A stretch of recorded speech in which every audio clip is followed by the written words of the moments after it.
గజ్వేల్ మండలంలోని కొల్కూరు గ్రామానికి చెందిన నీరుడు భాస్కర్ ఏడాది క్రితం భార్య కవిత వారం రోజుల క్రితం ఇద్దరు అనారోగ్యంతో మరణించడంతో ముగ్గురు పిల్లలు కావ్య, శ్రీవాణి, కుమార్ అనాథలయ్యారు. నానమ్మ, తాతయ్య కూడా లేకపోవడంతో అమ్మమ్మ దగ్గర ఉంటున్నారు. పూట గడవటమే కష్టంగా ఉన్న ఈ నిరుపేద కుటుంబానికి నల్గొండ జిల్లా నకరికల్కి చెందిన లిటిల్ సోల్జర్స్ ఫౌండేషన్ ఆధ్వర్యంలో కర్నాటి నరేష్, పులిరాజు 100 కేజీల బియ్యం, నిత్యావసరాలు, బ్లాంకెట్స్, స్వెటర్స్ అందించి నూతన సంవత్సర రోజున మానవత్వం చాటుకున్నారు.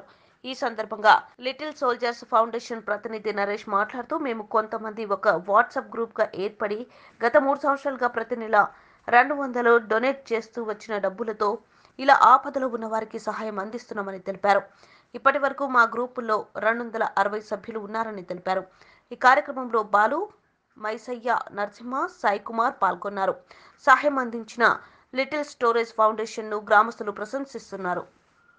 జిల్లా గజ్వేల్ మండలం కొలుగూరు గ్రామానికి చెందిన నీరుడి భాస్కర్ ఒక సంవత్సరంన్నర క్రితం, తర్వాత కవిత వీళ్ళ పిల్లల తల్లిదండ్రి కవిత పోయిన నెల 24వ తారీఖు నాడు అనారోగ్యంతో అకాల మరణం చెందింది.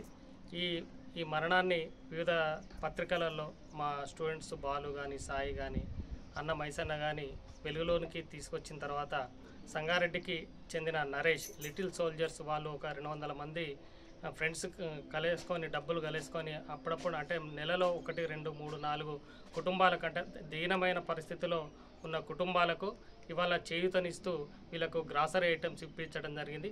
వాళ్లకు ఈ గ్రామం తరఫున లిటిల్ సోల్జర్స్ ఫౌండేషన్కు ధన్యవాదాలు తెలియజేస్తున్నాం.